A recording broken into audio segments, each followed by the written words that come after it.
Beautiful, beautiful. So we're have the opportunity just to enjoy that beautiful piece of music and some images of those tree ancestors just to kind of get us all together today in resonance and coherence. And I think that's really a big part for many of us of what our gathering today is about. And this actually came about very spontaneously a few days ago during the Wisdom Council, which we have our representative here, SD Youngwolf, our Cherokee elder, and also we have Grandmother Gail Thomas here from the Grandmother Council, our Salagi elder from North Carolina. And also we have Patricia from Brazil, who's joining us. And of course, all of you, I see Jim Petruzzi here from the Verde Valley, Sedona area. My daughter, Pamela, and many others will be joining us. But today, we felt it was very important just to have a day to take a moment again to come together in resonance and alignment around this idea of regenesis, of rebirth, of making sure we're cultivating and germinating a positive narrative, the positive storyline, the good medicine and the good road as we move forward here. Um, Especially at a time which has been very divisive and more people are experiencing challenges at this time, whether in their personal life or what's happening with the world, the government, whatever it might be. So today is really an opportunity to come together in a good way, in a positive way, in a beautiful way, to reinforce and support and continue to cultivate this connection of rebirthing and sharing our visions and thoughts, especially right now with this planetary alignment that's happening, a very powerful time. So, regardless of whether there's 9 or 10 of us or 900 of us, it's really about the sincerity and authenticity of our gathering today. So, with that, I'm going to here just light a candle, offer some incense, just to kind of bless our gathering today. And then I know we're going to go over to, as we do with everything we do, go over to Grandmother Gail Thomas and to SD Youngwolf for our opening ceremony today.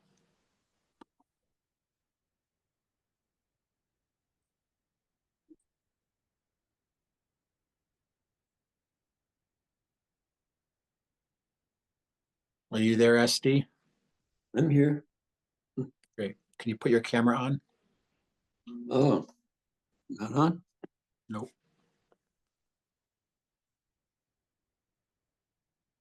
Great. Thank you. Okay. So would you do us an honor maybe with an opening, a song today? Okay.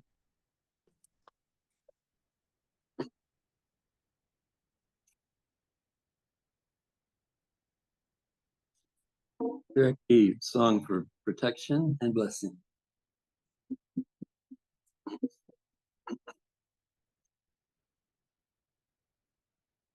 Wahi Gohi, Wahi Gohi, Wahi Gohi, Wahi Gohi, Watatila Hachi, Watatila, Watatila, Watatila Hachi, Wahi Gohi, Wahi Gohi, Wahi Gohi, Wahi Gohi, Watatila, Watatila, Watatila, Watatila, Wahi Gohi, Wahi Gohi, Wahi Gohi, Wahi Gohi, Tati, Watatila, Watatila, Watatila, Tati, Wahige Kohi, Wahige Kohi, Wahige Kohi, Wahige Kohi, Hati, Katila, Katila, Hati.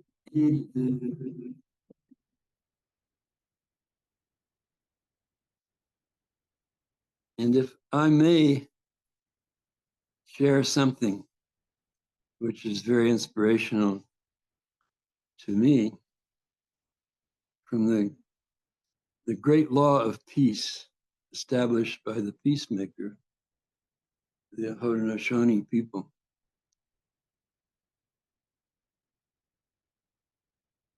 The peacemaker says, with the 5 nations confederate lords, I plant the tree of great peace.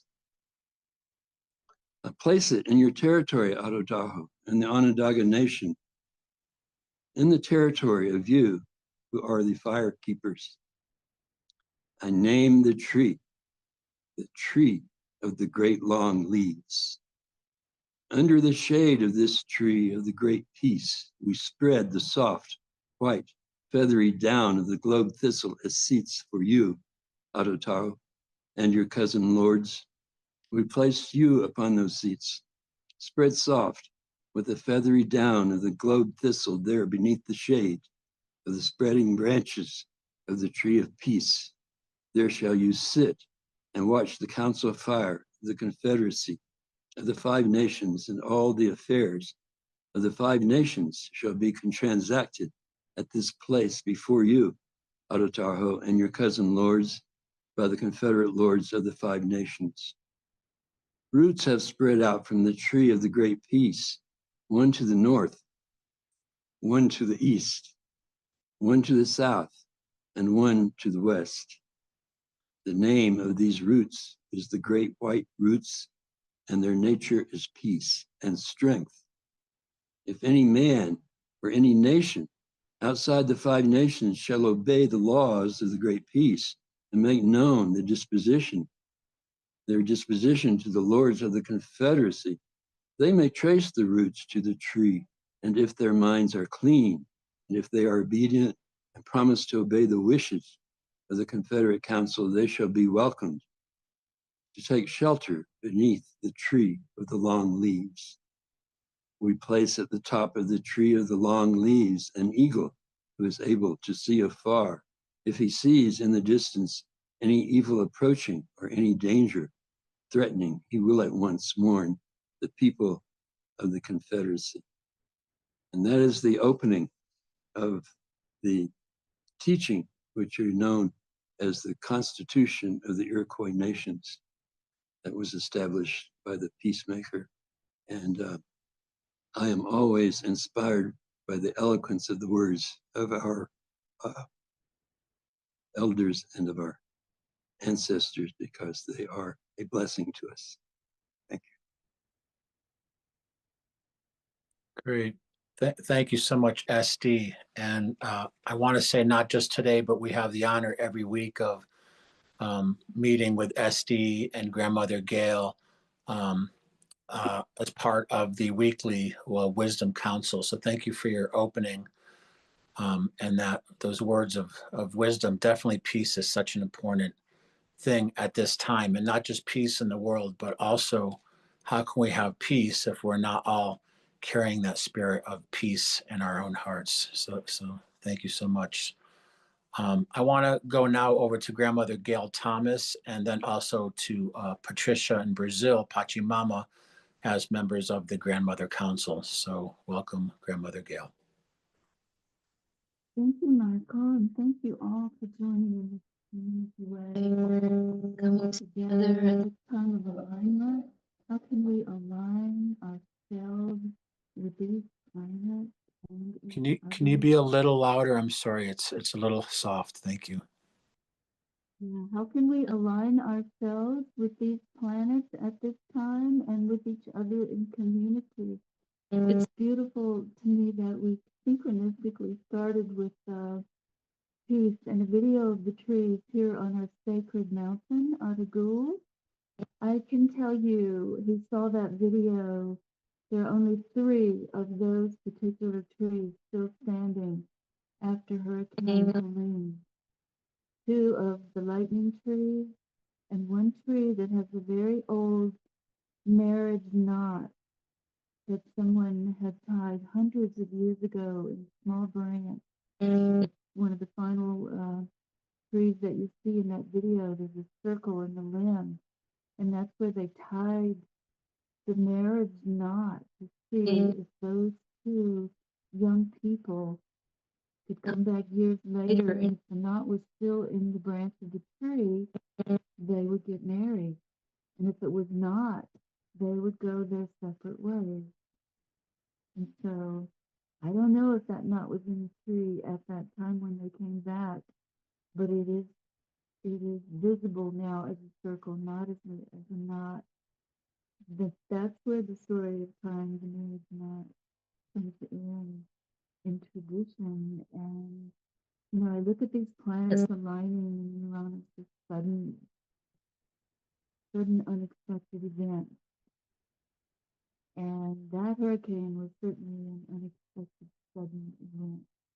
All the rest of those trees that you saw are lying on the ground now. They are no longer healthy, no longer standing after hundreds of years on the sacred mountain. And of course, the tree of life is in so many traditions. You know, the original tree of life was connecting the lower realm with the higher realm through this middle realm that we call Earth, that we are now on, that we came to as the stones in the beginning, the eldest, then the water. There's a song coming to me through the dream world that's saying, when we were water, joy was our food.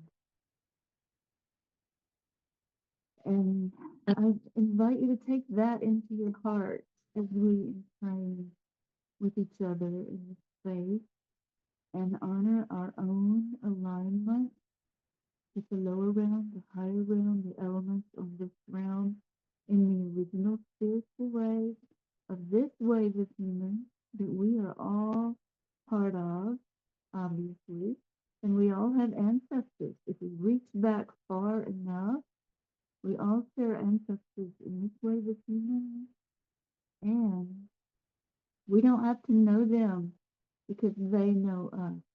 But we do need to consciously choose to work with them and to work with the elements, connecting the lower realms for protection and the higher realms for teaching of kind, gentle lessons that we can easily understand. And that's what I got with this hurricane. 2 weeks with no electricity, no connection, made me appreciate being able to come into community and share that trauma and share this connection and align back into the community that has supported me and been so close to me on Zoom primarily throughout all this time. Yeah, neighborhoods and people around us in physical community came together too, and are still coming together. But it was those of us who go deep in these ways, sharing from our hearts and bringing in the whole world, the energies of the whole world, and coming into sync and training our hearts and our minds and all of our hearts together, which I hope we can do today and encourage each other in this opportunity for alignment. So much love and gratitude to all of you.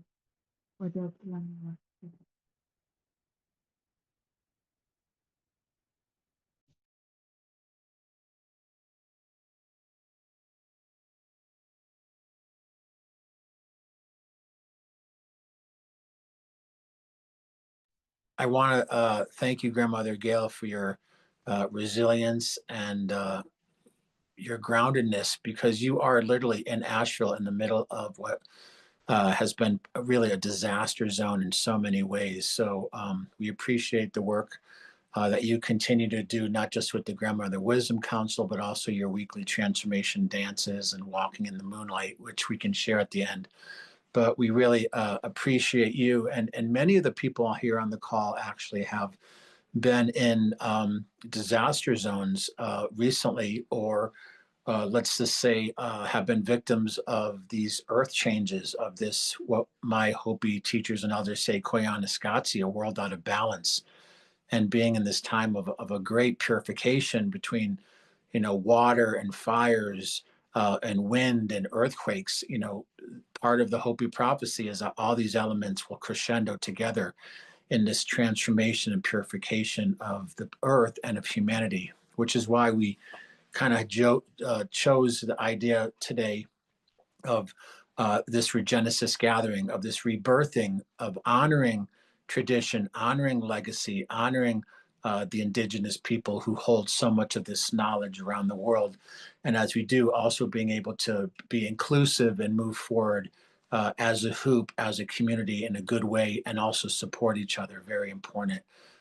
Whether we're in the same, river basin or watershed or bioregion, or we're on the other side of the planet, that we are still very connected. And with this gathering today, and these words, music and alignment and songs and prayers, that we're adding something good and positive to this alignment today.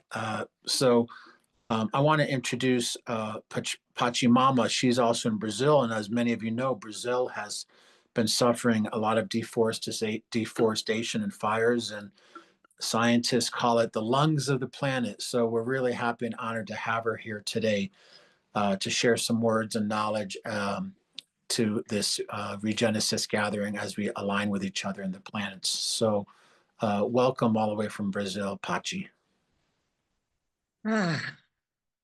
So good to be here with all of you. Thank you, Michael, for keeping this flame going. We need it. Here from Brazil, from northern part of Brazil, Chapada Diamantina, we've had a lot of fires and dry season, amazing. And then all of a sudden, lots of rain, and it's up and down. This is summer here, and it's unbelievable the changes that are happening. But what I want to bring mostly is this connection that we have from all the way up there with the Eagle Northern, up there and here in South America, all the way down to the bottom of South America, where the Mapuches, which are the most ancient of our ancestors here, and all of South America, the Condor. So it's not about, us being here, you being there. We're all together on this. It's like a path of heart. We're together on this. And if we don't come together, like was said, if peace is not within us, how can we bring peace out there, right?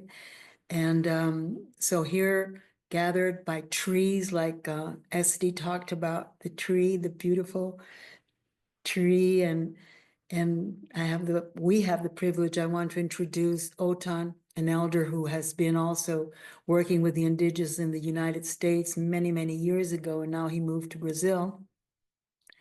And so the connection with Mother Earth has been something that has changed my life completely. I have no other words than us, walking without shoes on the ground and just, feeling what's here close to us. And as I look at all of you guys there, and I say, well, you're there, we're here, but we're together on this. There's no other possibility. If we don't come together and connect, like Michael's proposing, this regeneration, this new movement in our lives, we can't do anything. So I'm going to introduce Otan. Would you like to say a few words, Otan? Just to introduce yourself and a message to all of us? Sure. Hi. My name's Otan, and my life, like all of us here, is about living. It's about love. It's about heart. And to echo what I've heard each of us say here so far and share about. The sky is opening, the earth is opening, something is opening very deeply and profoundly. Some of it is unexpected. The impact sometimes is experienced as very severe. And it feels like this is a process that is happening, not that we have areas in scope of influence, but what really is in control, right? And it's a matter of, there's a wave, very deep, very profound, that now is in process. And my sense is that all of us are having experiences, I know that I am, where it feels like my heart's being torn out because of certain experiences. And so using my supports, my spiritual supports, my circles of trust, and Pachi and I have been very close now for 10, 12 years, but really expanding that, right? And allowing our hearts to be our guide and to realizing, I know, and realizing and not coming to conclusions about anything. You know, part of my work, I used to be a psychologist and I've had shamanic practice for decades. And I work with community leaders and politicians, mostly in New Jersey, Florida, and Chicago. And they're tearing their hair out. And so the thing is continuing as best we can with our own inner work and also with the communities and the communication avenues within which we're connected and have some influence, continuing to be there, to observe, to be present, and to be a voice of calm and clarity. And just and a depth of trust. What a time to be alive, you know. And I don't always feel that these days, but I'm able to feel that now, and that's increasing. And so I'm appreciating the love and the wisdom that's here. I can sense it. I can feel it. Okay, Thank thank you, Wotan. Okay. With love from here and and below the Ecuador, the equator, and you guys up there. It's beautiful. It's really, makes a total difference. Makes a big difference. A big Makes a big difference to difference. come together. Thank you. Thank you all. So thank you, Pachimama and Otan in Brazil. We have more people joining us. And I will say we're going to have everyone share a few words, and then we have a little bit of music, because today really is about alignment. It really is about resonance. It's transcending the talk into vibration and action. So thank you so much. I wanted to acknowledge another brother of medicine and someone who actually has opened his home to me when I was traveling through the Sedona area. And I know he is doing an amazing project, but I just want to welcome our brother Jim Petruzzi, if you'd like to share some words. Are you there, Jim? Yeah, I couldn't find the button. Yeah, good morning all. Wow. Yes. I'm absorbing everyone's words and agreeing totally. These are the times we've been waiting for. It's why some of us are still here. We knew we were to stay here until all this is over, and so here we are. We're a little whiter, a little grayer than we were before, but we've learned. We've learned our lessons. And so I'm sitting here just below Sedona. We're creating a sanctuary, place where Michael has stayed a few times and is always welcome. It's another home for him. The connections are coming through strongly now from all over the place.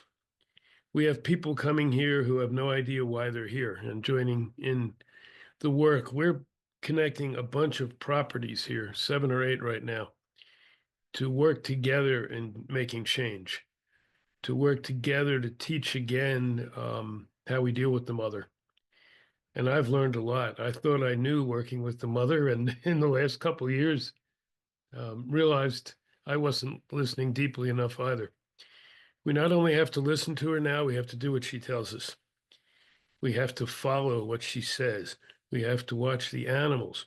We have to watch the forests. We have to watch the standing people.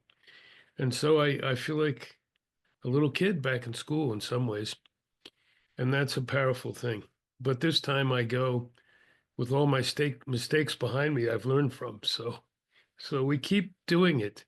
Recently, I had the Kogi reach out to me, and we're going to strike up a partnership between the Kogi and those of us here in Sedona. The mamas are going to be going out around the globe right now because it's definitely time. And it's just, I think my job has always been to be a bridge. And I'm told I'm a magnet. I don't know if that's a good thing or a bad thing, but it seems like we are all connecting. Those of us who need to be connecting now. And it's good that I see some of them are younger. Like my friend Unching here, who's up in New York and then is going to be coming here to Sedona area.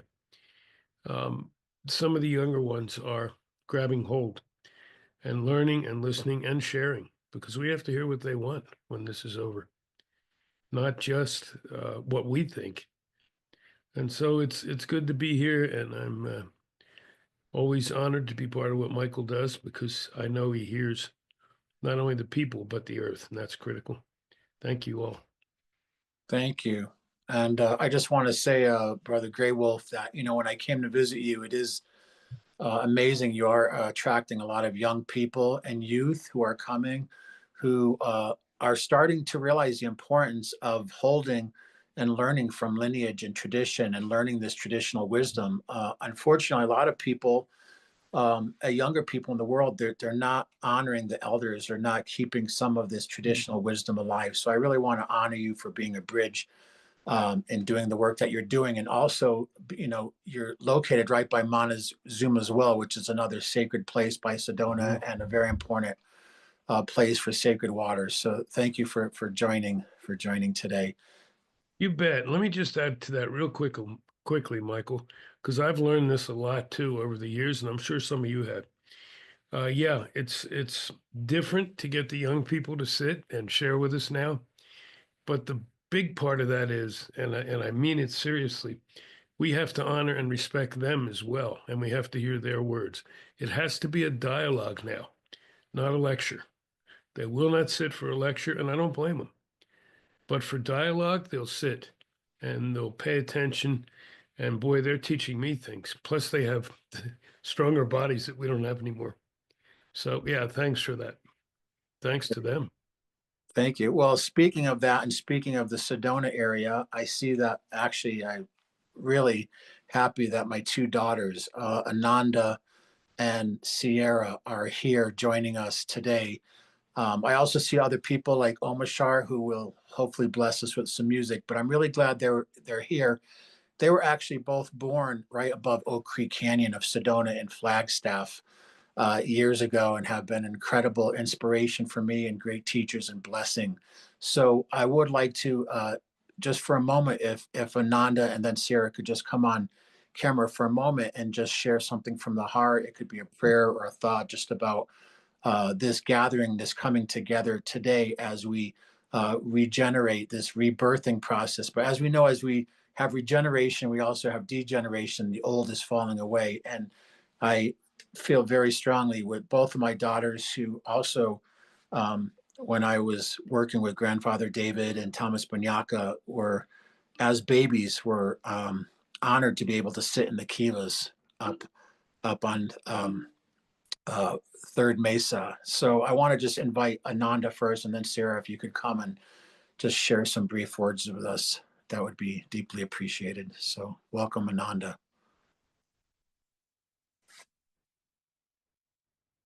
Is your camera on?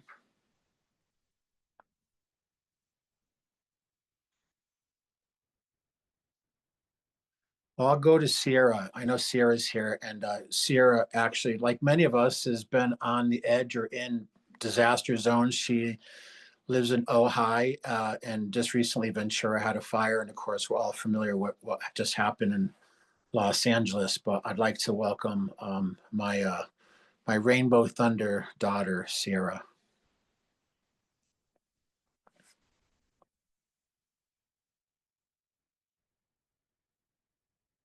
Are you there, Sierra? The mic's off. Oh, there. Hi. Yeah, I'm really grateful that I'm able to be on this call with you all, especially in this time, being in Ojai, surrounded by the intensities of these fires and just like re-regulating the nervous system. And I'm grateful I could come on this call because that's really helping that and grounding down. I'm really here just to witness and to listen at this time. And I just really appreciate being here and I appreciate hearing from the elders. So thank you. Thank you. And I know she's here. Also, my daughter Ananda is a physician's assistant, and even all the way through COVID, being in Manhattan, she was birthing babies. So she's another one of our lion tribe. I know she's probably just getting up because she works many day shifts at the hospital. But if she could come on camera just for a moment, so we can acknowledge her, and then I want to invite others on. But I think it might be a good time to have a little bit of music. And if Omashar is plugged in, maybe he could share some music with us. But Ananda, are you there? Can you come on camera? She says she's having technical difficulties, but is listening. Okay, great. Thank you so much. So all the way to Boulder, Colorado now.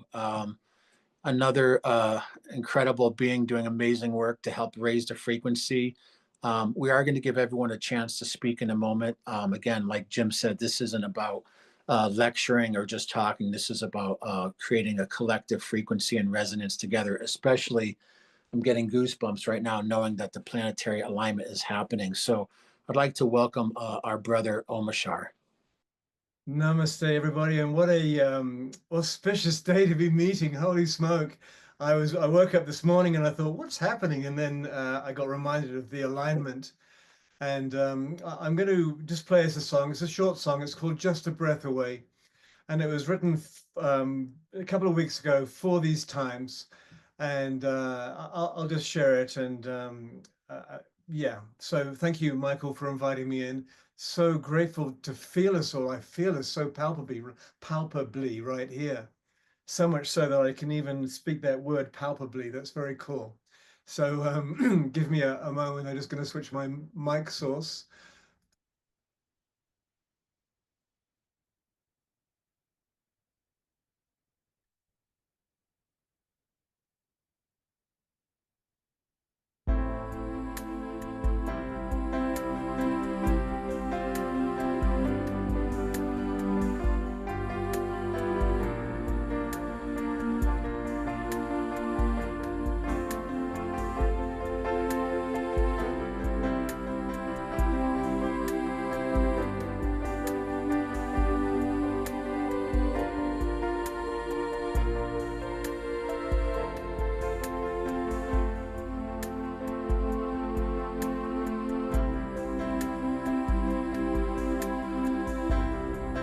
When you feel like giving up, when you feel like letting go, living in this ever-changing world, when it seems that all is lost and you don't know where to turn, the future seems so very far away, so just know there really is a plan. The sun will always shine, and with your hand in mine, all heaviness fades away. The love in our hearts will melt the darkest day. Ba-da-da-dum-bum-bum. Da-da-da-dum-dum-dum. Da-da-da.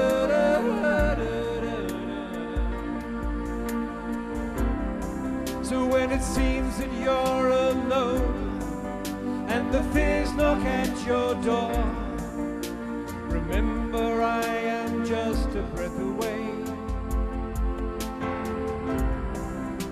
You are my brightest star. You've just forgotten who you are. Remember there is nothing in the way, and just know there really is a plan. The sun will always shine, and with your hand in mine, all heaviness fades away. The love in our hearts will melt the darkest day.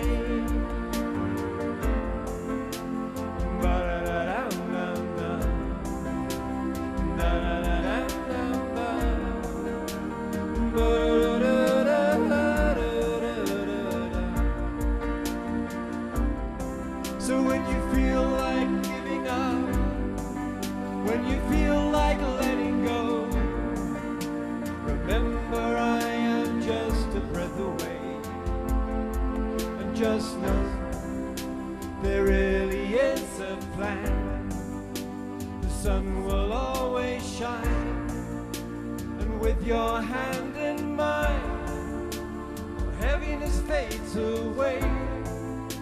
The love in our hearts will melt the darkest day. The love in our hearts will melt the darkest day.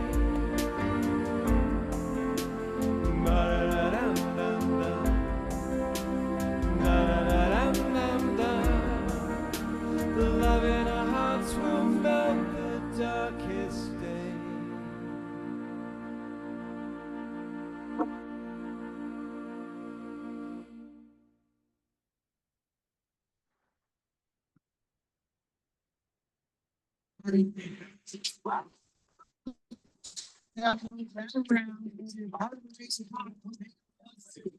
Makes noise.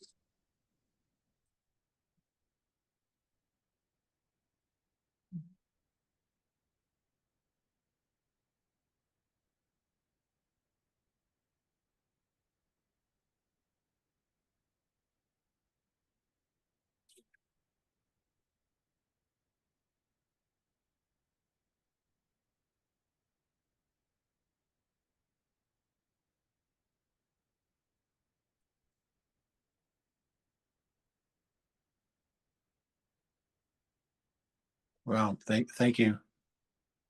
Thank you so much. You and your music are such a treasure, and optimistic words. It's Yeah. the truth, brother. I only say, it's yes, I'm not too sure how to say it, but it's like these songs just arise, and they're all prayers. They really are just prayers from the heart of us all. And it's a bit nervous for me playing today because it's the first song I've played today, and I didn't even sound check, so I just jumped in like you do on a horse or on a boat or on a bicycle, and knew that I was playing to our hearts. And so thank you for the opportunity. Well, it's amazing too. I love your background with the flower of life, and also the person with the 7 chakras, because part of today we were going to open up talking about the planetary alignment, and of course, many of us know, without getting too metaphysical or astrological centric, that all the planets carry a frequency, they carry a message. So I can't help thinking about the planets lining up kind of like the chakras of the human body. And, this is such a time, such a powerful time, really beyond words, of alignment and change and transformation. So, And is it not, is there 7 planets lining up today? Is that how many there are? I think well, there's definitely 6. There's been some discussion if the 7th is actually in direct alignment. Mhm.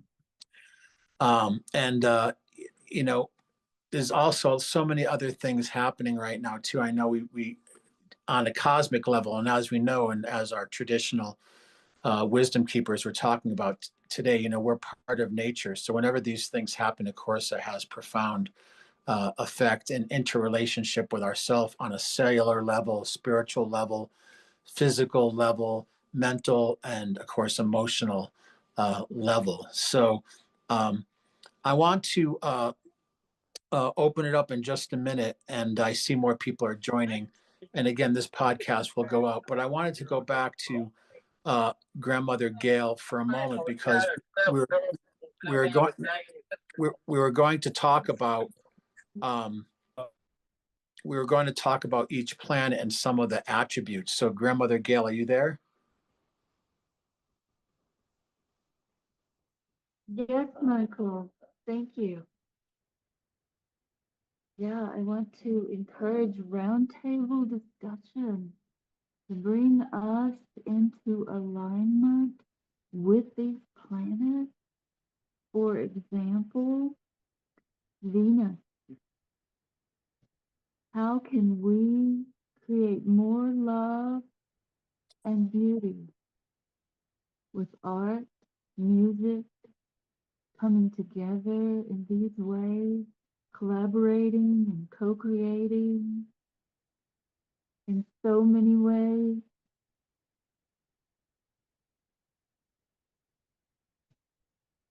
Mercury, what is the message for these times? How can we be sure the information fed to AI, for example, includes indigenous ways? Mars, what is worth fighting for now? Let's pick and choose our battles carefully. It's a critical time. Saturn, are we getting what we deserve? And will that bring us back to where we need to be? How can we take these lessons out in the world in a better way? Jupiter, how do we find meaning and optimism in these times?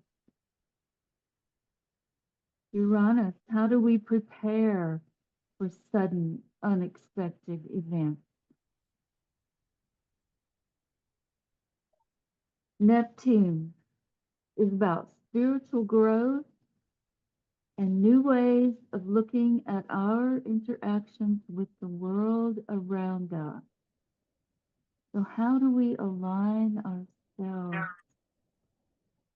with these planets that are so beautiful in the sky? You know, they appear in our vision to be in a line. They're not actually lined up in the sky, but they are in our appearance from here, from Earth. That's where the alignment appears to bring us together, to align with us. So let's step into that responsibility. Do we want to go one planet at a time and roundtable discussion and contribute our thoughts for just 1 minute, 2 minutes, so we have equal time for everyone to share? We want to start with Venus because that seems to be where we've started naturally. This is what we are doing. We're coming together with beauty, the music, everything that we bring together is beautiful in community. And so,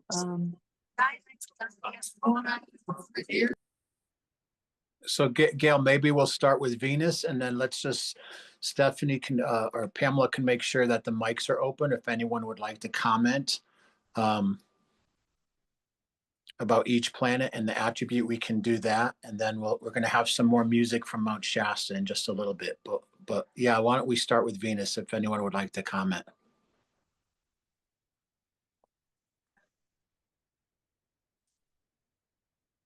Venus is the planet of love. Well, I guess I'll start then very briefly, without being too long-winded. You know, I'm Taurus, so I'm kind of ruled by Venus. So, you know, in my life, that translates for me into love, but also the love of beauty and art. But also, I find in my life uh, the importance of acquiring a deep respect and reverence for the feminine. For me, the Venusian energy is very um, feminine and very has lots of grace. And like everything, there's the light and dark elements. But yeah, I think for me, you know, art and beauty and the feminine is, which also at this time corresponds to some of the prophecy teachings of the Great White Buffalo Calf Woman, bringing back and honoring of the divine feminine. And that's why, again, the space you hold in Pachamama and others for the Grandmother Council is so important. So, Michael, that's beautiful. That is a very good representation of Venus and bringing us into alignment. Anyone Gail, else your would voice like is really, really quiet, so we can hardly hear you. just open your mic if anyone else would like to speak about Venus at this time? Yes, I love Venus. This is beloved Christ, and yeah, Sanat Kumara from Venus. Okay, this planet almost was done. Like they were gonna roll it up, and like it's over. And then he volunteered with 144,000 to come and establish the I am presence of every soul, so that the Christ consciousness and the God consciousness is here. So, and one time when I was an exotic dancer, my name was Venus. So yeah, I love Venus. Venus is love, and Earth is heart. And you know, if you scramble the letters, so heart is, this is a planet of love. We are here to love it up as much as possible. ASAP. Love you. Over and out. Thanks. Thank you. Yes, love. That's Love Beloved you. from Mount Shasta. I know she's going to share a song a little bit later. And please, no one be bashful. Step up and share whatever thoughts or feelings you have.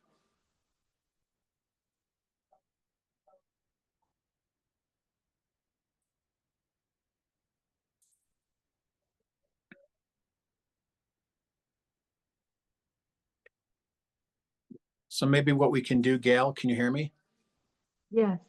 After each planet, I can just ring the bowl and we can kind of just sit for a moment with that quality and let that kind of resonate out. Beautiful. Let's see if you can hear it with the original sound. Mm. Okay, I'm going to fix original sound. Any other Venus before we go on? Lady Venus and Sanat Kumar's twin flames. All right, bye. I also see that Tracy is here. I believe Tracy's in Australia, correct? And I see a few other familiar names if they would like to share any of their um, intuitive thoughts about Venus from the feminine. I'm in Australia, and the daylight's just broken here. And most times I get up early and go and meet the sunrise. Most nights I go out and say goodnight to the sun as they go down. And I'm a little bit tired today because I've been doing it for 5 years and I'm an old bird now and I'm a bit worn out, but I love doing that. It's like I'm called. I have to do it, and I'm just learning that the bones are a little old, and sometimes I might need to sleep instead. But really, I wake at that time. Something happens. I go outside. The sky's just starting to break, and it draws me out. And there's something very magical about that. And I'm learning a different way with it. Not just going out and photograph. I've got like thousands of photos, 70,000 they told me when they took them off, of sunrises and sunsets here in Australia. And I will cull them over the time and make something. I'm a writer as well, and poetry. So I write, and I will, what do we say, muck around with it over the next year. But I followed Gail and Michael and most people here. Shara I've met, and fabulous music. And I want to cry when I say I'm here with family. We are family. And somewhere all of this matters so much. So I'm twinkling out love right across everywhere. And just thank you for being here and holding place for all of us. Thank you, Michael, Gail, everyone. Thank you. And just thank you to the planets. They are, I was a professional. I'm a retired old bird, as I said, but the planets talk every day still, and I still make medicine from the plants. I still make oils. Someone says, what do you do? I say, I don't work anymore, but I do. I work with plants, planets, energies, and I'm just very grateful we can share like this. Thank you, everyone. Thank you. Thank you, Tracy. And you remind me that in our traditional Salagi way, our calendar is based on Venus as the morning star and the evening star. So we are encouraged to see our darkness. Our darkness is actually what holds our gifts and our genuine contributions from our soul. So getting in touch with our dreams, working with our dreams, and the Venus calendar for our birth sign, our day sign, and what we were born to do at this And time. what we value, that's what pops in my head straight away. I used to teach all this, suddenly words are coming, and it's like Venus is what we like. Venus is what we value. Venus is what we love. And one of my teachers and mentors taught me, when it's someone's birthday, you're an astrologer, Tracy, look at their charts, see where their Venus is, and then you'll know what they love and value. Then you shop around that, and or you give from that place of the heart through the Venus. So yes, thank you. Venus is what we love and value. Beautiful. Yeah, let's ring the bell for that, Michael. Here we go. I think it's going to work now.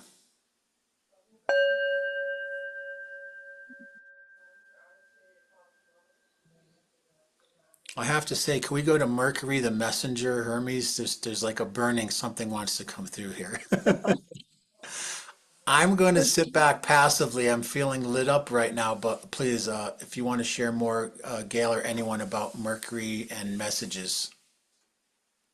Yeah, yeah, Mercury. What is the message for these times? How can we be sure the information being fed to AI includes our indigenous ways? Please, all of you, step into that question and opportunity and use your intellect and your learning and your reasoning and communicate this at every opportunity. So just open your mic and come in with any contribution you want to make to the message for these times that Mercury is sharing with us right now. Well, I will, Gail, because I just think again, Hermes, Mercury, this is the energy of us, of the world, of the planet, of the plants, of everything that can go between the worlds, between the underworld and the overworld. And there's not many energies we have that traverse both so well. And this is the messenger that brings back. And it's a tricky energy. This is the trickster. This is the coyote. This is the one that could trick us. And I've been tricked. I know it. And I know where my Hermes is and what it aspects, and it's naughty at times, but it's very magical. And so it's like knowing Hermes in a new time. What are we being tricked by at the moment? Are we? So yes, this is a very important energy at the moment, and this is the winged sandaled one that can disappear. He's got the hat of invisibility and the winged sandals. So what is that part of ourselves? And are we tricking ourselves even? Are we being tricked? Yes, that makes me like my nervous system needs a little cup of chamomile tea, I think.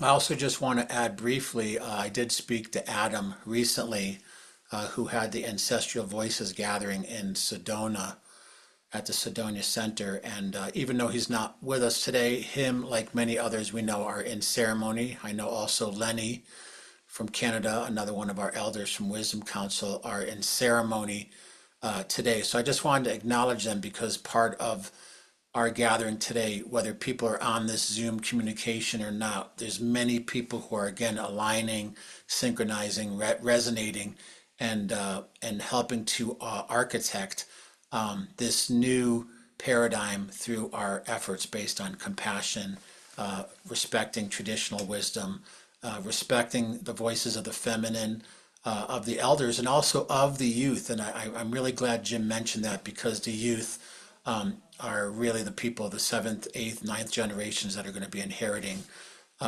our efforts. So I don't know. I see also a few people I recognize here. I see Alex Mednick. I see Corrigan. I see a few other people. Stephanie, I don't know if other people are getting downloads or messages right now of something that want to come through. Not to put you on the spot, but we want to make sure that your voices are welcome and also heard. I'll jump in. What has been profound for me, and it's sort of a combination at this point of both Venus and Mercury, is to remember and work with that every moment is an opportunity to love, and that the things I mean, ego sort of runs through our culture. Ego's necessary to survive, but so often things come up and they really are not important. And that's when to remember that this is an opportunity to love has been, again, profound for me. And thank you. Thank you, Stephanie. That is profound. Yeah, every moment is an opportunity for love. Yeah, anyone else want a round table on this particular topic of Mercury communication? One of the things that is so central for me, and I'm sensing for all of us, is being in my heart, actually experiencing the resonance of my heart. It's part of my foundation. And what I also find is that not only because of all the change that's rapid and intense that now we're going through, but the depth and the flow and the resonance with which I'm able to actually experience being in my heart creates greater calm, greater clarity, spiritually, emotionally, mentally, with all the planets, and yeah, so.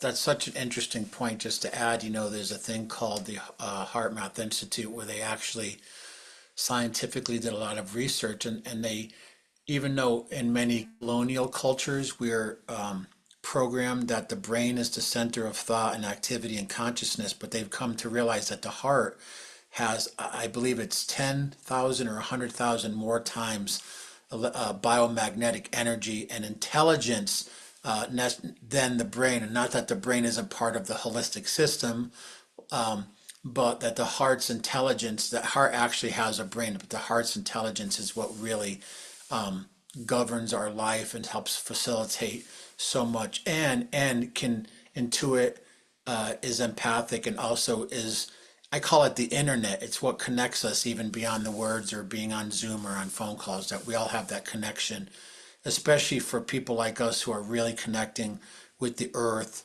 simplifying and trying to discern out some of the noise and chaos.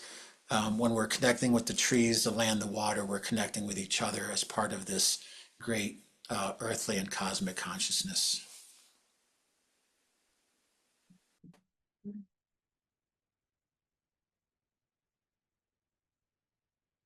Okay. And we can move on to Mars. Values. What is worth fighting for? Oh yeah, let's ring the bell for Mercury. Don't forget that.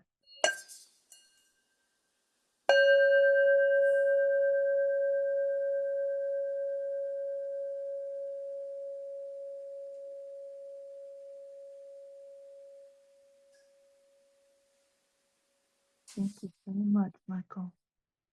And really all of this is worth fighting for and may require a fight more and more at this time. And we need to take care of ourselves so that we are strong in our fight and in our choices, our values, as we pick and choose these battles that are synchronistically arising for us.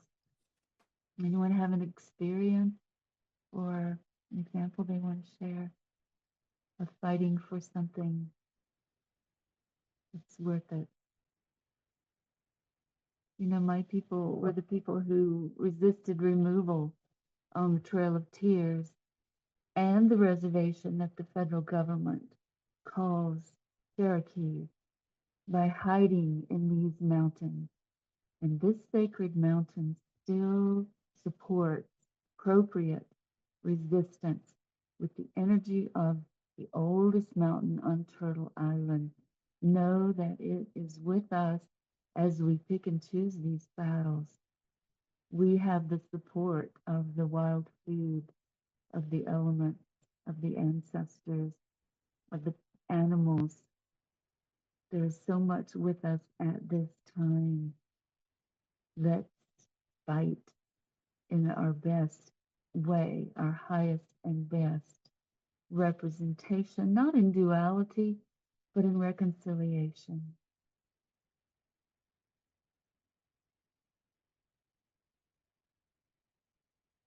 So anyone contribute as you want to.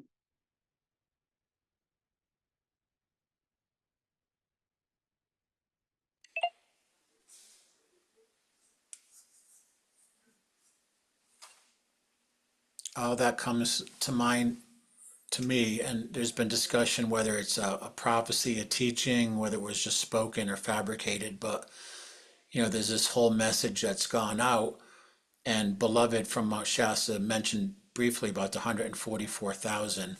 But what comes to me, and I know in my conversations with SD Young Wolf, being a person of unity, even though I have my path, I can still see the connection and the oneness of humanity, regardless of what religion or tradition I might be around.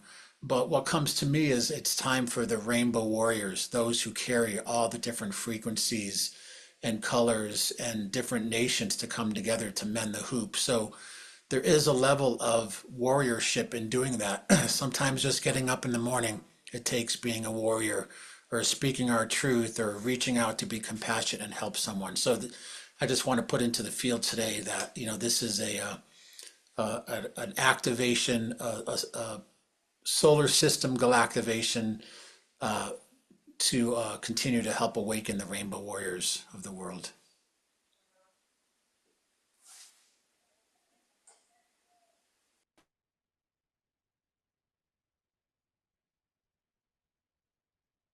This is the right place and time for our passions as well. Mars supports our passion.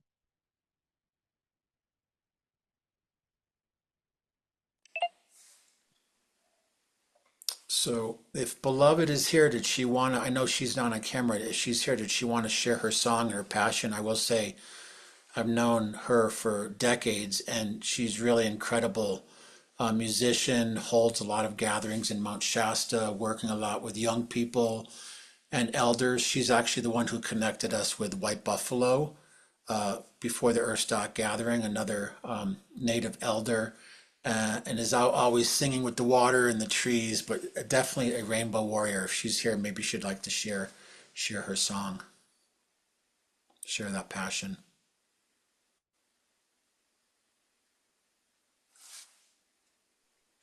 Hello. You're Hey, there. can you see me? Okay, this is like a miracle because you see Shasta? I can't tell. But No. I'm at the ski park because my stepdaughter, I was told she's my stepdaughter, whatever. I've never been married or had children, but so to speak. Anyway, I am amazed that it actually works here because there's no Wi-Fi. You know what I mean? Like this is just because I have an iPhone 50. So thank you God. Hey, come join me, Ariella. Ready? Your camera's off. Ariella. Hello, Michael. Oh, sorry. What? Your camera's off. I'm not sure if you have your camera. Oh, no wonder. You're up at Mount Shasta. Look at that. The Crystal Mountain. Amazing. Now I can see myself. All right, here we go. So we were practicing. Ready? We're gonna do a cappella, obviously. All right. Oh, come on. She's being shy. Ariella, I've never seen you shy. Okay, ready? From the top. Because I am one with God. I am one with source. I am one with the source of my soul. I am one with God. I am one with yours. I am one side with her soul. She just helped you out with me earlier during the yoga of my soul. Even now, God is all creation. Here and now, loving all. Here and now, healing all the nation. Here and now, sending loving vibration.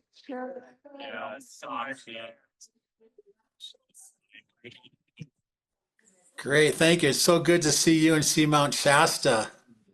That was so fun to feel Mount Shasta. Holy smoke. Wow. And you're in Boulder right now, correct? Yeah, just Boulder. We just had a massive snow dump last night, and we're down, I don't know, about 20 degrees below 0 Celsius last night. So it's a little bit nippy. Wow. However, it's beautiful to be alive. Thank you.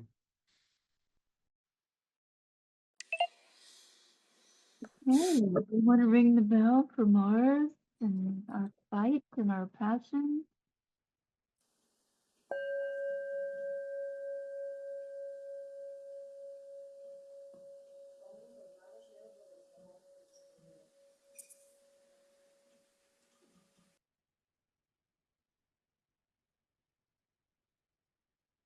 And we'll move to Saturn because this is Saturn's day, Saturday. And Saturn brings us what we deserve. So this is a reminder to stay at our highest and best so that we deserve the highest and best in return.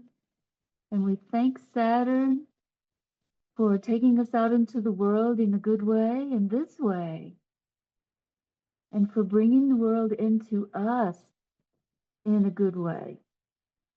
Now, I know for a long time now, I've been bringing in discipline by honoring Saturn on Saturday morning with all the hair that I accumulate in my hairbrush. All week long, I'll save it, take it to the west window, which is where Saturn sits, and offer it back to the earth, to Saturn with my gratitude, to the crows who support Saturn, and also with the acknowledgement of the masculine in a good way. Saturn is the masculine, and karma. You know, he can be a strict teacher, but as we honor him in a good way, then we are able to get those kind, gentle lessons that we can easily understand. And so I'm glad that we have this opportunity to honor Saturn on Saturn's day and take a responsibility for our karma and what we're getting at this point in time, you know. So how can we all do that in a good way?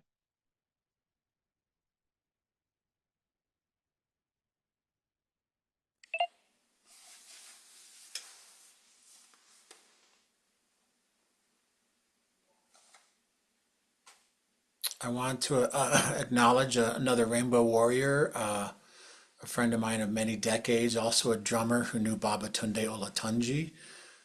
He was going to join us today. He might be having Wi-Fi issues, but he's in Santa Cruz, California, and I was just there days after the big waves came and literally broke the end of the wharf off and washed it out to the sea. And lots of the historic West Cliff, the street along the ocean, has been getting washed away. Parts of it actually don't exist anymore. And I was going to drive to Southern California, but the Highway 1, which is one of the most beautiful natural drives really here in really in the world, but here in the north of Turtle Island, has been continuously closed for years because of the power of nature. So I just want to say, when you said karma, you know, I'm very optimistic and positive, but I do see a lot of, again, what the Hopis talked about, earth changes and this great purification. I do see a lot of the earth giving us messages, and a lot of these things that are happening with the water and fire and the winds, and also the earthquakes, a lot of volcanoes recently. But, you know, I think a lot of that, as we know within quantum consciousness, what we put out feeds into a larger energetic quantum field and creates reality. So I see some of these things happening, I mean, we can call them natural disasters, and it is very sad of the impact on human beings and animals. I was in Los Angeles 2 days before the fire started, visiting my daughter, and came back north. So, as horrible as they are, for me, it's kind of a direct reflection, an energetic and karmic response by nature of what's happening right now in the world because of so much just blind consumerism, disrespect for the earth, and within these events, the natural world, the elementals are giving us messages.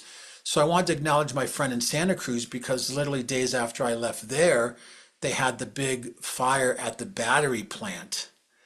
And as much as the idea of lithium batteries and electric cars are important, everything has a dark and a light side. But the point is, I just saw a post from my friend where they've been testing the water in Santa Cruz, and it's been completely contaminated by a lot of the ash and the fallout from these lithium batteries. And it's interesting, I just wanted to mention too, I know Asheville, North Carolina is a place that actually has some of the largest lithium deposits, again, here in the north of Turtle Island. So, there's this whole thing, and I just want, not to be political, I just want to say, when I heard the other day, the new administration saying, drill, baby, drill, and got rid of protections to the Alaskan National Wildlife Refuge. They're talking about removing the rights of native lands for energy exploitation, and again, I want to keep all this positive, but I think about this whole thing and karma and stuff. It's like, yeah, we have to start with our heart, our foundational place of love and compassion. We have to be warriors. I feel like the planets, these attributes line up, but we have to understand that everything we do has profound action, and I really do believe in what we're doing today. Again, I'm getting goosebumps.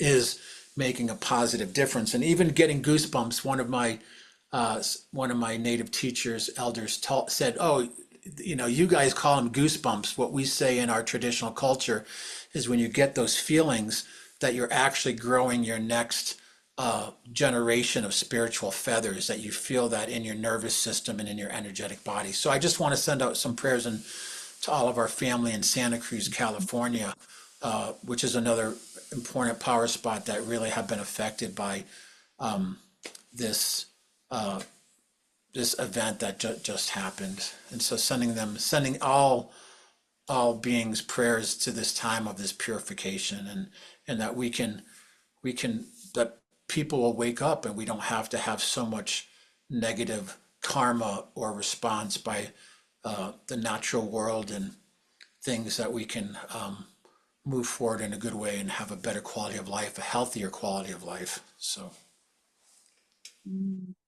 Thank you, Michael. Yeah, I'm glad you mentioned the lithium, because the crystals and all the gadgets we're using today come from this sacred mountain. We have the best, purest crystals in the world. And so it's that mine that I grew up with that drives all of our gadgets. And after the hurricane, they started to think that they might need a backup. And so they're looking at other places in the world, and we want to do that kindly and gently. And I'll also say that the biggest impact of the hurricane that I've seen, the flooding, took over 200 lives and 2,000 houses out, completely washed them out. And it was primarily the colonizer lands that were claimed through the doctrine of discovery along our waterways that destroyed the river cane, destroyed the beavers, destroyed the natural balance that was in place in our original woodlands people ways. And I want to encourage S.D. Youngwolf a little bit at this time. I know he has passion about decolonization. It's a tough issue. It's a tricky conversation, but if SD has anything to engage Saturn and Mars with at this time, to encourage decolonization, it's taken over so much of our original ways and normalized the imbalance, the unnatural. And one of our grandmother's directives was actually to normalize natural.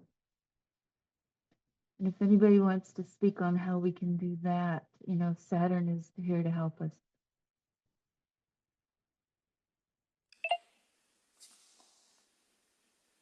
Yeah, I'd follow up a little bit. Yeah, Michael, I don't think we're bringing in negative to identify these things. We have to identify them to be able to understand them and then to work with them. So I think it's how we do it that's important. And it's interesting because you're talking about California, and I've been working around that. We're not that far away. And North Carolina, many of those roads are gone as well. It's going to be 2 to 3 years before some of those roads are opened, if they are. So we're watching the mother do what we were told. If we don't listen, the messages are going to get louder and louder and louder. And I really do think, I mean, yeah, I can get angry and upset too as well, but this new administration or whatever this is doing their job. They're bringing this to the surface. I mean, we can keep the list going, you mentioned. How about eliminating FEMA? Is that insane at a time like this? So the things are being done to awaken all those who can awaken. And we know it's not going to be everybody. We've been told that from the beginning. But our numbers are swelling. And I think we have to just keep doing all this work. And colonization, you know, I've got mixed, and I'm a mixed breed. I'm a little bit of everything. I'm Native American, I'm Romney Gypsy. So I'm definitely a mongrel. But really here on this earth, we're all colonists. The original nations here have 4 legs or 2 wings or fins. So we all need to walk gently. And my brothers and sisters who are indigenous and living closer to the earth, wow, my God, do we need their teachings right now? But we need all of us, and we have to all respect that we're all here on the mother's surface at her suffrage. I don't care if we're originally from the earth or we still live close to the earth. You know, we're all human, and so we have to come together and teach each other, I guess. Thanks for bringing this piece up, Michael and Gail. I think it's really critical. Thank you, Jim.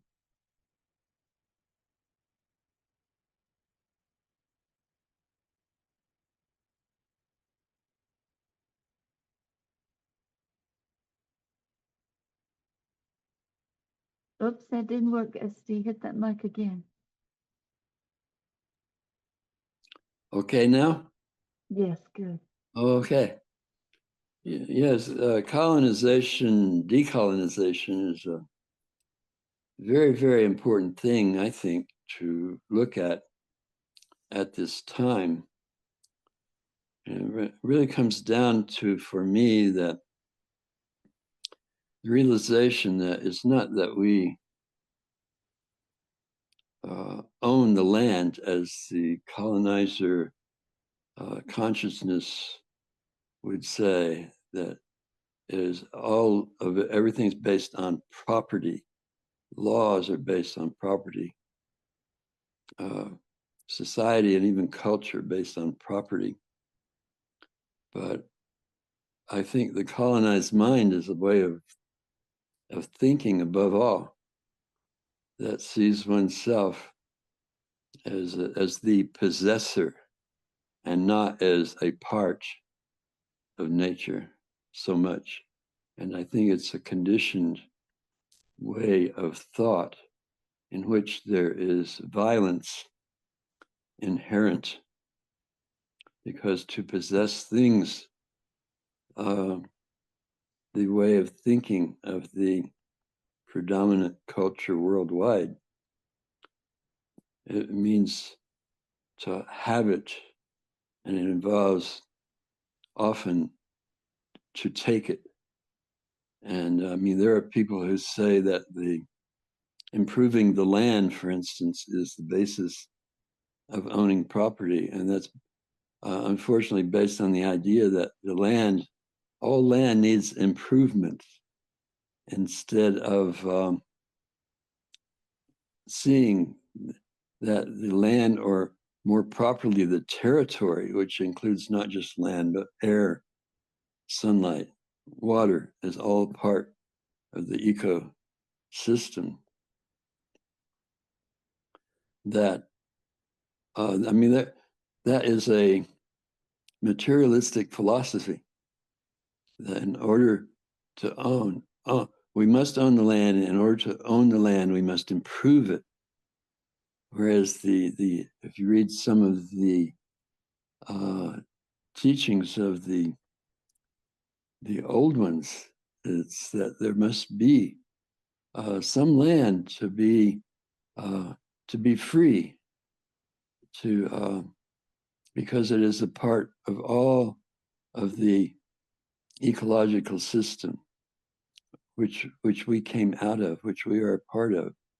So it's not so much that we control nature, but we are nature. And I think that realization, we must live that realization. And so I was thinking about, someone that I met in Peru who completely from the other side of the world, and saw the beautiful designs of the Quechua people and say, oh, this is great. I'm going to take this. I'm going to make T-shirts from it, without asking anyone of that culture. And that is a very common thing that we believe we have that right. And I've heard it said, I can take anything I want from anywhere I want, anytime I want, and do anything I want with it. That's actually been said. And I think for the sake of the world, I think that is a pattern of thought we must get beyond. But like I say, it's so much a part of us. I mean, I see it in myself, because we grow up in this way. And I think we followed the teachings of the old ones about respect, love, generosity, all these things. That is what we need to be living. And that's my viewpoint. So thank you. Thank you, Esti. That is perfect. Yeah. And Michael, if no one else has anything to add, or if someone else does want to say something regarding Saturn. Tracy, did you want to speak to Saturn? Well, I'm in the car. I just want to agree. We had to start living it and doing it. And, I'm out now. I'm going to draw a rainbow. I'm going to live it and do it early in the morning. So thank you for speaking it. Now doing it, living it, experiencing it, and being it. Thank you. And thank you, Gail. Thank you, Tracy. Thank you. Yeah. So Michael, do you want to ring the bell for Saturn, and we'll move to the other planets? We've got about 20 more minutes. Absolutely.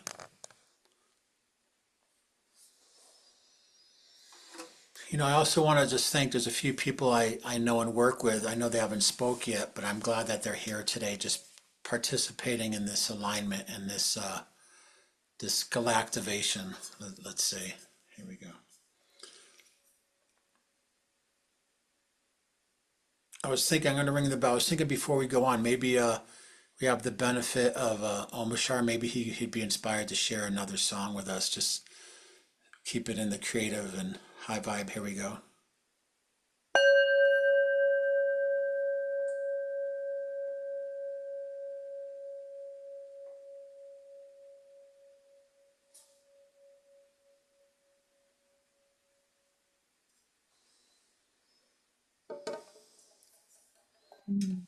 So 3 more planets and 20 more minutes.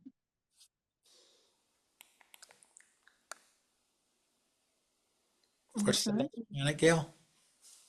I'm sorry, what? What's the next planet? Okay, the next planet is Uranus. How do we prepare for sudden, unexpected events? And I want to want to mention Becky's Kinship Way. I'm sorry that she's not here to tell us more about it, but she has an idea of bringing people together in groups in their area to support each other and bypass the monetary and the government that we are also tied into now, and come back into community of supporting each other in kinship way. And I know after the hurricane, I really was wishing that there was already that network in place that Becky is supporting and creating for us. So I encourage you to look for Becky Good Canoe and her kinship way in preparation for these sudden unexpected events. And if anyone else has experiences or contributions in that regard, please, how do we prepare? Gail, I'm reminded of something that the Dalai Lama said some months ago, and that was, a message to everyone, was to keep healthy, keep your immune system strong, because we don't know where we're going. And that was, I always think of Dalai Lama as my favorite and honored spirit man on planet Earth. And these were his words, they're a little bit mine there, but that was his message. Stay well, stay healthy, keep your immune system strong, because we don't know where we're going. And I think for me that is, again, it's Saturn, I'm back to Saturn, but keep your boundary, keep your container strong. Don't let it leak, no leaky holes. Just check your boundaries, check your containers. A leaky boat's no good, and what that means for each of us is something different. For me, it might mean getting a daily routine better. For someone else, it might mean cooking regular meals. But there's some sort of regularity in this that holds us. Yes. And what was the next planet was Uranus. I don't know. Again, it's what the Dalai Lama said. To prepare for Uranus means all of that. Uranus is about sudden change, so it's going to trip everyone up at some point. That is the nature of turning right degrees to where we think we're going. That is the nature of Uranus's energy, and that within us as well, and that with around us. So sudden change is the word that goes with Uranus for me. And to be in preparation means have my shoes nearby, not always bare feet. Though, as a metaphor, I say that as much as literal. So be prepared. That means pack a lunch if you're going out. Make sure you've got some nibblies for the dog. Be wise, be prepared. And I think that's the way to be with Uranus. Be prepared, be ready for sudden change as best you can. Mm-hmm. It comes to me, something that just dropped in very strongly is, in order to be prepared, is to stalk oneself as to what do we speak? What do we put out, our words? How do we express ourselves? This is something that the system, the artificial system, is there putting in our heads fear and this and that. We also grab that, and that's our, how we dress ourselves with what is being said. But we speak in ways sometimes that are totally, that are hurtful and not. So I think that we have to pay attention as to how do we express ourselves. And that makes a whole lot of difference of our surrounding. It does. Pati, thank you. Yeah. And this is all building the ego shift from identity and our consumerism culture that Michael mentioned to the true function of awareness. Natural disaster drives our shift to ego as awareness instead of ego as identity. And Uranus also supports individuality in that way and revolution. I see a lot of people calling for a little good, well-chosen revolution. So I'll not get too political and not invite that.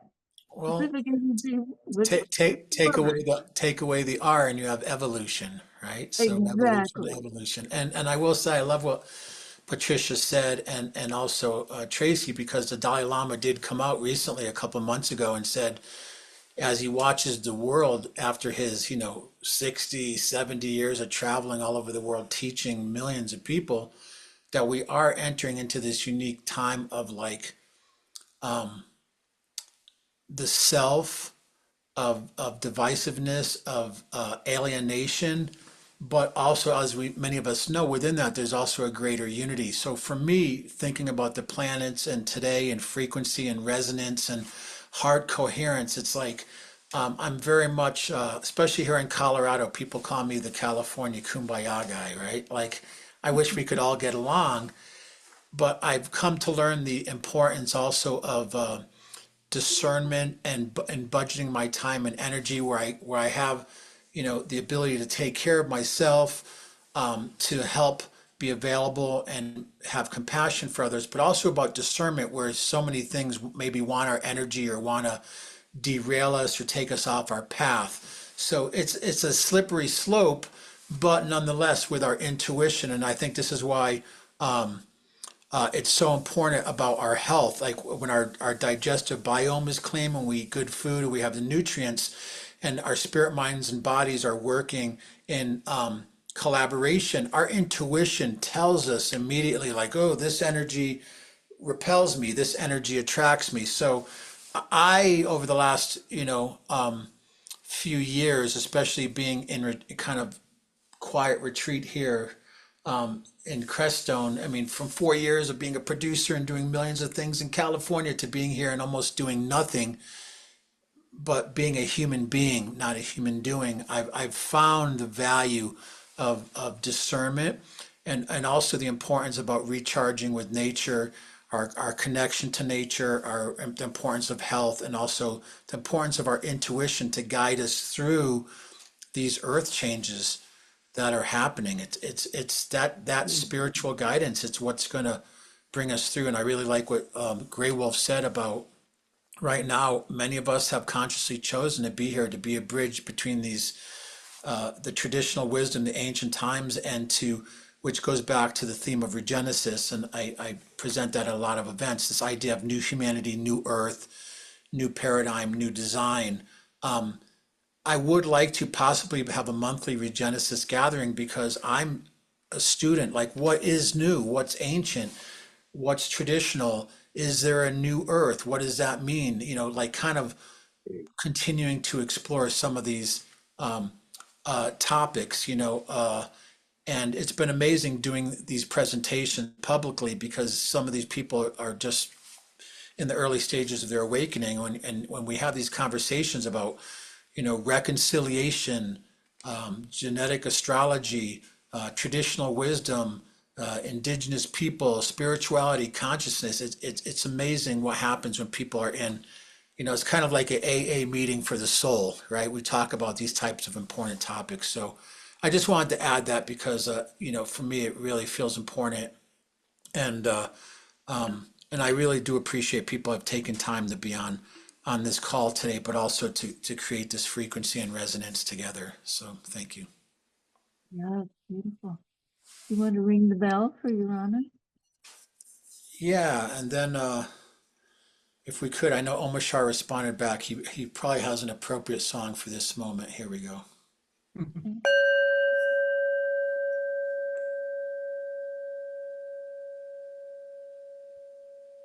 We have 2 more minutes and 2 more planets remaining, or 15 minutes and 2 planets remaining.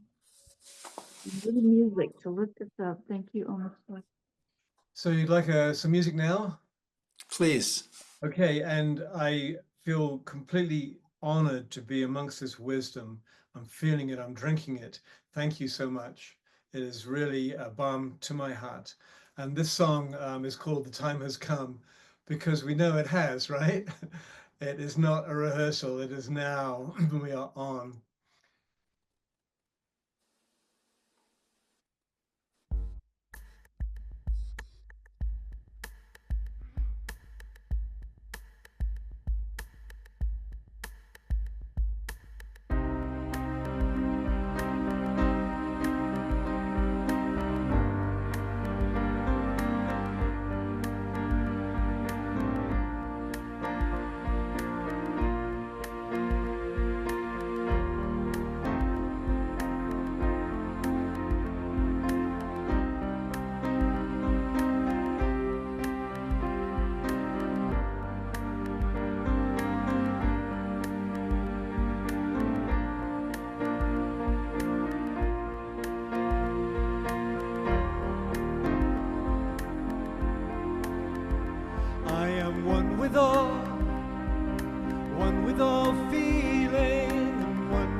with all, one with all healing, and one with all.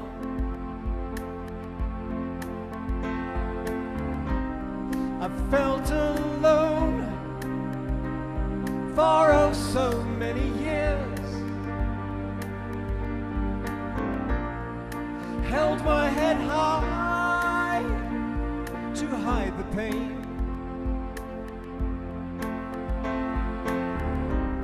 Nowhere to turn, so to myself again I tune my heart to the mother. I am one with all feeling, and one with all love, one with all healing, and one with all. I am one with all feeling, and one with all love, one with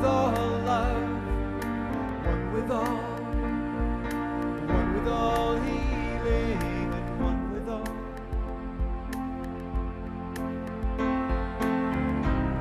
The time has come to wake my sleepy head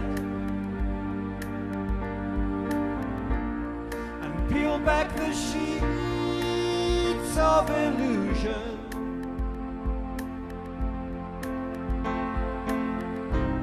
The time has come to lift my voice once more and sing the songs of the new world. I am one with all feeling, and one with all love, one with all healing, and one with all. I am one with all feeling, and one with all love, one with all healing, and one with all.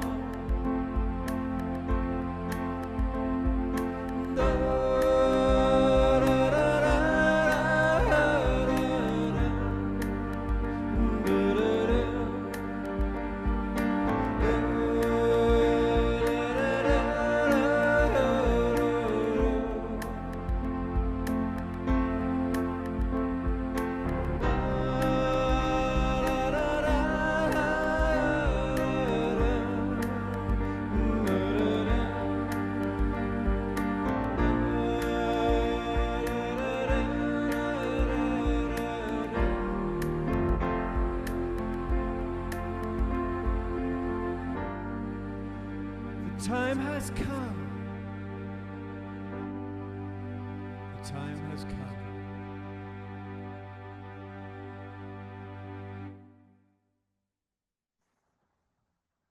Oh, perfect. I'm sorry. Thank you so much. Hope y'all didn't mind that I played with spotlighting you a little bit. That was fun. Thank you. Yeah, Thank was you fun. deeply, deeply. I have to go now with old time. We have a commitment. Very, very, very grateful, very grateful. Keep Thank you together. for time. Until again, we'll do the 2 more planets in 10 minutes. Oh, No. then you We stay need to go. connected. Yeah, unfortunately, but I'm carrying you guys with us, with me. Bye. Yeah. Till again. Okay, so we have to ask, how do we find meaning and optimism in these times with Jupiter's help? How do we find meaning and optimism? Actually, we have 3 more planets. Well, what can we even say? What can we even say after Omashar's song? That was just Divine Perfect. That's timing. how. That's it. So I think we covered Jupiter. That's the meaning and optimism. I will add that Michael's put together a beautiful collection of sacred sites around the world.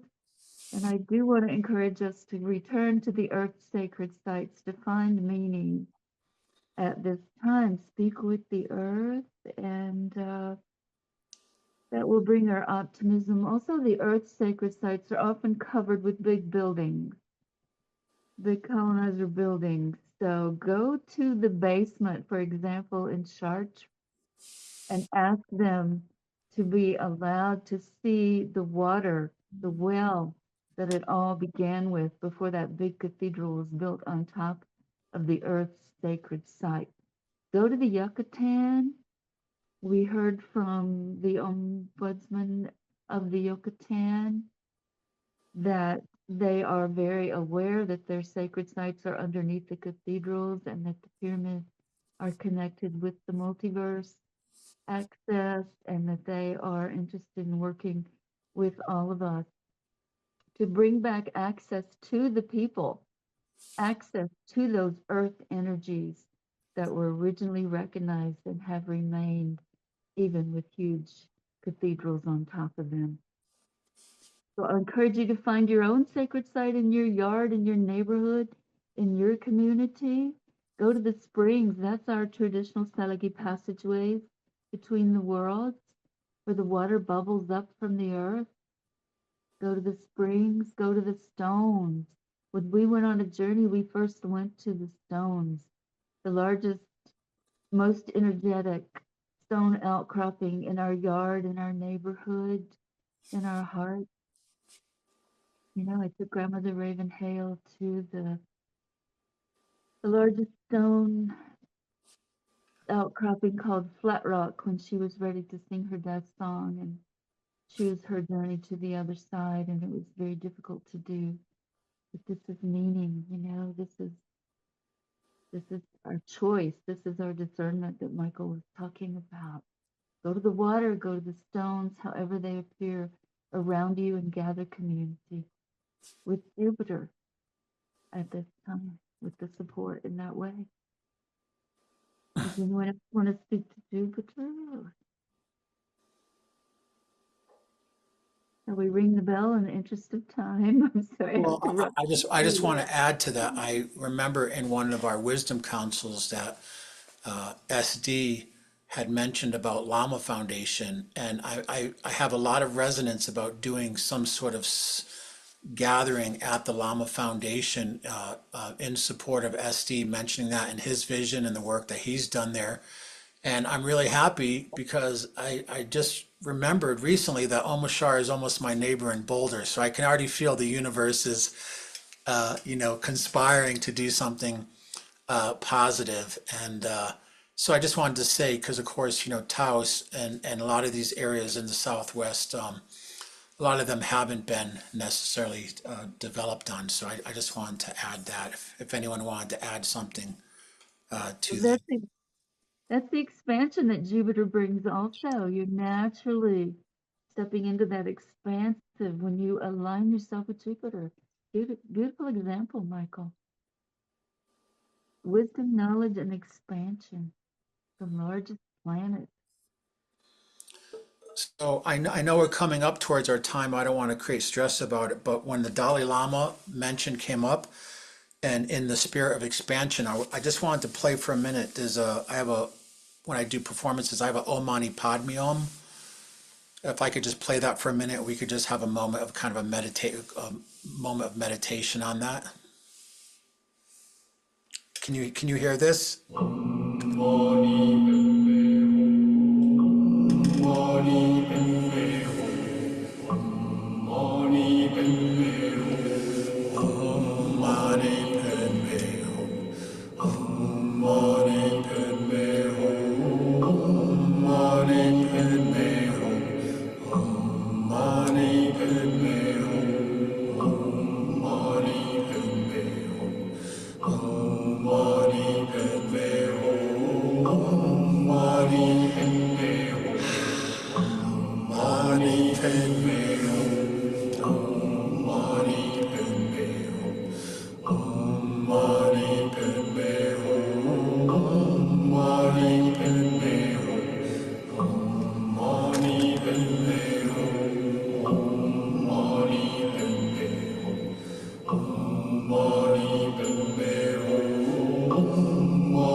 sending this energy out in all 7 sacred directions, above, below, behind and front, left and right, and within.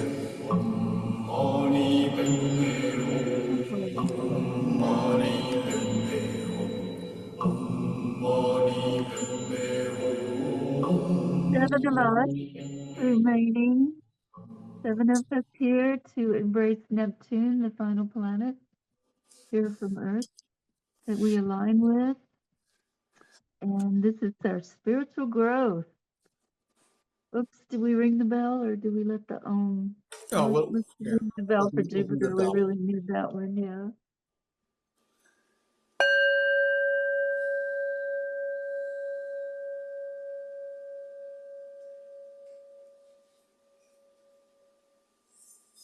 Very sweet resonance that we bring to Neptune, the sea, the collective consciousness at this time for our spiritual growth and new ways of looking at our interactions with the world around us.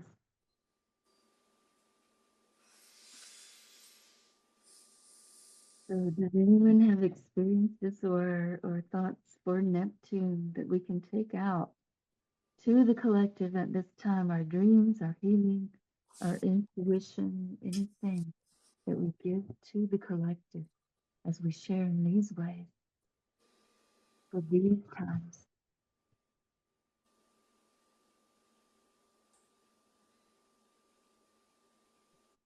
Blessings of the water element. Yeah. The elementals are with us here on this middle realm of Earth. We must engage and acknowledge and add them to our ways at this time on a regular basis, you know. Interacting with the elements in the world around us. That's a beautiful example.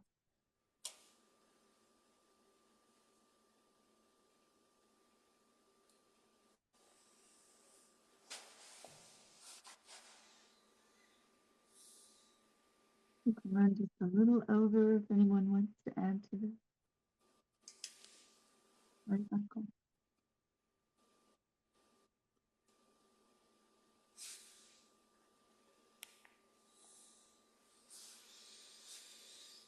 I just wanted to acknowledge the moment in the past, Standing Rock, that was so a watershed moment, excuse the pun, that a lot of people woke up to the importance of water and the importance of land stewardship and protecting land, and also the important wisdom and voice of the indigenous.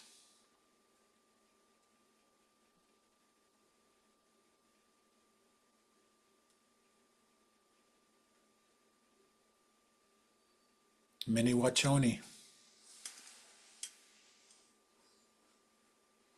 Water is life.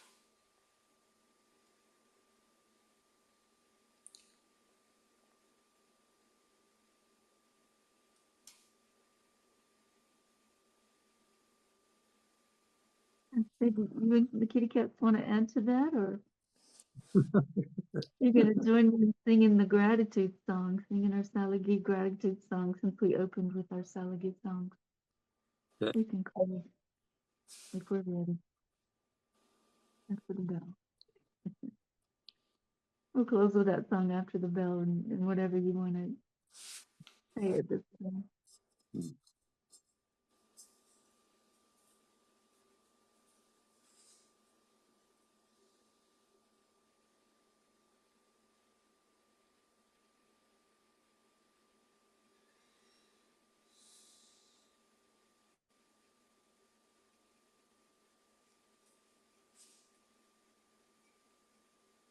You ready to ring the bell? Yeah.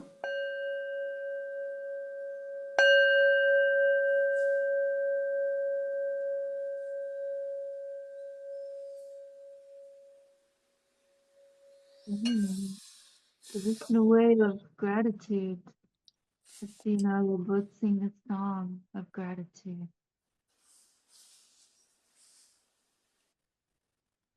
Can't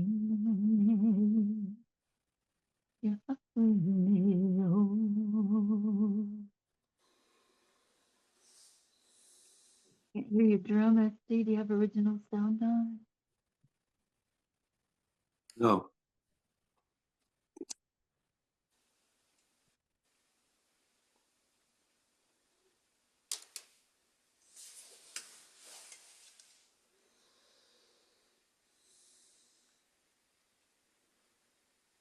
Go ahead and lead us, SD, and I'll join you. Well, I don't know. Can you hear me? Can't hear your drum, but I can hear you. Hear the drum? Yeah, that's Huh? good. Yeah, Okay. now we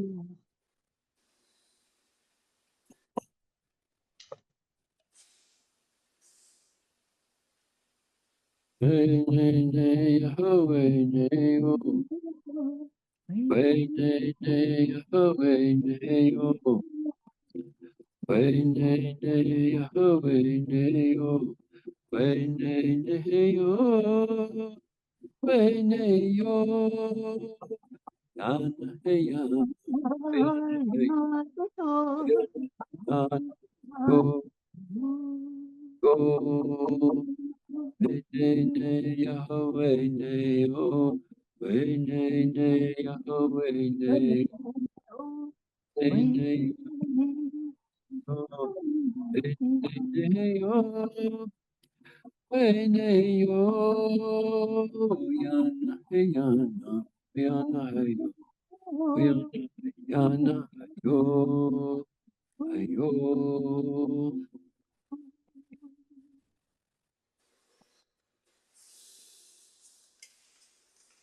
Beautiful. Thank you so much, Michael, for bringing us together in this way. Thank you to all of you for being in community in this beautiful way. Yes, take us out with the flute, the wind, the element of wind. Thank you. So I'm going to invite us all just to take a moment with our eyes closed, just to think about what's been shared and felt. And again, that this can go out for the benefit of all beings. And I just want to again acknowledge the weekly Grandmother Council, the Wisdom Council, and just the time and the work and the effort that everyone makes. And I'm looking forward to seeing SD and Taos, and I'm looking forward to going up to Boulder and hanging out with Omashar, making some sound. So thank you, everyone. And this will be rebroadcast and put out, so feel free to share. And thank you, everyone, for all that you do as we co-create the new world based on the old and the wisdom of the elders.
day. Thank you for this day. Thank you for this day. Thank you for this day. Healing, this healing, this healing day.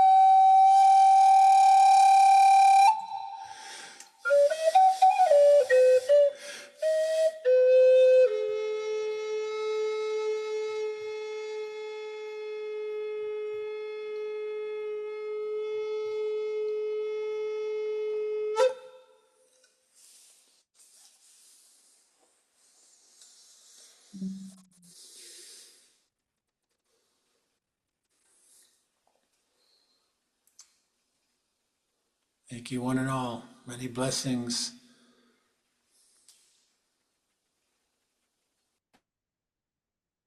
Until again.